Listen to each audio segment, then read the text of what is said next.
Start. এ হুজুরটার কথা খালি খাটনি কাটে মানছে, হুজুরটারে হাইতাম যদি হুজুরটা করে কি বালা হুজুরটা রে। হুজুর আসসালামু আলাইকুম। ওয়ালাইকুম আসসালাম, কি অবস্থা আপনার? বালাই হুজুর, জি।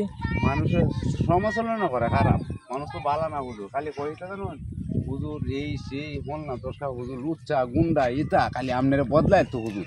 আমি বুঝতেছি না হুজুর, আপনারা দেখলে মায়া লাগে হুজুর বুঝুন তো না আমার কেলা আমার নামে সমস্যা করে ভাই।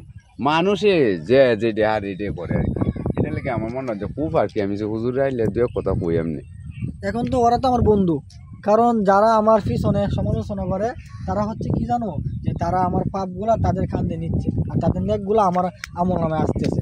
তাহলে ওরা হচ্ছে আমার সবচেয়ে মানে কাছের বন্ধু, ঠিক আছে? তাই শুনো, আমার পক্ষ থেকে তুমি কিছু হাদিয়া নাও, আমার পক্ষ থেকে কিছু হাদিয়া নিয়ে তুমি। হুজুর এটা কি থাকো? আরে তুমি বুঝবা না এগুলা হাদিসের কথা।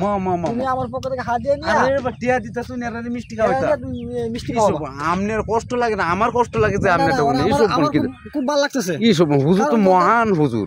দেন আপনি আমার পক্ষ থেকে টাকাটা নেন। না না আমি কারে খাও, আমি খাও হুজুর। না না আমার পক্ষ থেকে না আমি চাই না। মহান মহান বন্ধু, ওরা আমার বন্ধু। না না না আমার এই পিছনে বদনাম করে সমালোচনা করে ওরা হচ্ছে আমার বন্ধু। আমি তো জানি এটা লাগে আমার কষ্ট লাগে, আমনে যে একটা মহান হুজুর আমি জানি। নেন আপনি নেন। না না না না নিয়ে ওদেরকে খাওয়ায় ওদেরকে খাওয়ায় আপনি ভালো হবে হুজুর দাও। আচ্ছা ঠিক আছে।